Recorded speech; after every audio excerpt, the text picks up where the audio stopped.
নমস্কার প্রিয় দর্শক বন্ধুরা, আজকের ভিডিওটা খুবই গুরুত্বপূর্ণ।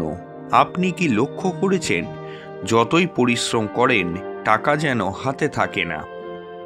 আয় হচ্ছে কিন্তু সঞ্চয় হচ্ছে না। হঠাৎ অপ্রত্যাশিত খরচ এসে সব ভেঙে দিচ্ছে। অনেক সময় টাকার সমস্যা শুধু পরিশ্রমের অভাবে হয় না, এটা হয় শক্তির ভারসাম্যহীনতার কারণে। আজ আমি আপনাদের বলবো টাকার অভাব দূর করার 7টি শক্তিশালী আধ্যাত্মিক উপায়, যেগুলো নিয়ম করে করলে আপনার জীবনে ধীরে ধীরে অর্থ প্রবাহ খুলে যাবে। ভিডিওটি শেষ পর্যন্ত দেখবেন, কারণ শেষের উপায়টি সবচেয়ে শক্তিশালী। প্রথম যে কাজটি করতে হবে, প্রতিদিন সকালে কৃতজ্ঞতা প্রকাশ। টাকা আসে তখনই যখন আপনি অভাবের শক্তিতে নয়, কৃতজ্ঞতার শক্তিতে থাকেন। প্রতিদিন সকালে ঘুম থেকে উঠে বলুন, হে ঈশ্বর, আমি যা পেয়েছি তার জন্য কৃতজ্ঞ। আমার জীবনে অর্থের প্রবাহ বাড়ুক। কৃতজ্ঞতা মহাবিশ্বকে সংকেত দেয় আপনি গ্রহণ করার জন্য প্রস্তুত। দ্বিতীয় যে উপায়, সেটি হলো শুক্রবারে মা লক্ষ্মীর আরাধনা। শুক্রবার ধন ও সমৃদ্ধির দিন। বিশেষ করে যদি আপনি প্রতি শুক্রবার সন্ধ্যায় প্রদীপ জ্বালিয়ে মা লক্ষ্মীর সামনে ওং শ্রী ওই নমো 108 বার জপ করেন, তাহলে ধন শক্তি সক্রিয় হবে। লাল বা গোলাপি ফুল অর্পণ করুন। মন থেকে প্রার্থনা করুন, মা লক্ষ্মী আমার ঘরে স্থায়ীভাবে থাকুন। তৃতীয় যে উপায়, সেটি হলো ঘরের উত্তর পূর্ব দিক পরিষ্কার রাখুন। বাস্তুশাস্ত্র অনুযায়ী উত্তর পূর্ব দিক হলো ঈশ্বরের দিক।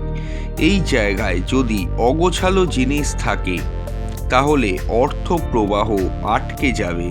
প্রতি সপ্তাহে একদিন এই দিকটিকে পরিষ্কার করুন। একটি ছোট জলভর্তি কোনো শঙ্খ প্রয়োজন হলে রাখতে পারেন।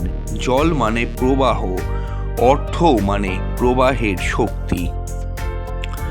চতুর্থ যে উপায়, যেটি করলে অর্থ আসবে, সেটি হলো ধ্যান ও অর্থ আকর্ষণ মন্ত্র।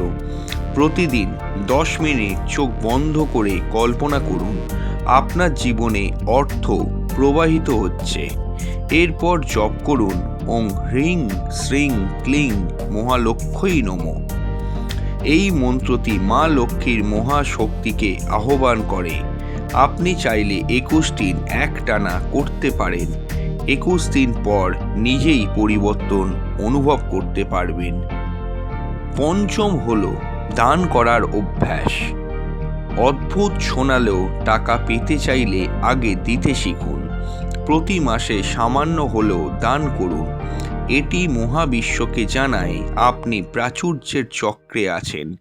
হিন্দু শাস্ত্রে বলা হয়েছে, দান করলে অর্থ কখনো স্থায়ীভাবে কমে না। দান মানে শক্তির বিনিময়।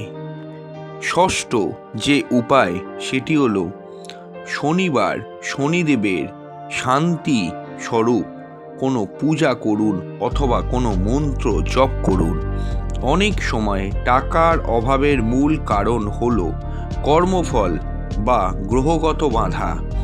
শনিবার সরিষার তেলের প্রদীপ জ্বালিয়ে ওং সং শনিশ্বরায় নমঃ 108 বার জপ করুন। বিশেষ করে যদি জীবনে বারবার আর্থিক বাধা আসে, তাহলে শনির কৃপা অত্যন্ত জরুরি। একটি কালো তিল বা অরহর ডালও দান করতে পারেন। সপ্তম এবং শেষ উপায় হলো নিজের শক্তিকে পরিষ্কার রাখুন। ঈর্ষা, রাগ, অভিশাপ এগুলো হলো অর্থের সবচেয়ে বড় বাধা। কারোর উন্নতিতে কষ্ট পাবেন না। মনে মনে বলুন, সবার ভালো হোক, আমারও ভালো হোক। মনে রাখবেন, অর্থ হলো শক্তি। শক্তি পরিষ্কার থাকলে অর্থ স্থায়ী হয়। বন্ধুরা, টাকা শুধু কাগজ নয়, এটি একটি শক্তি।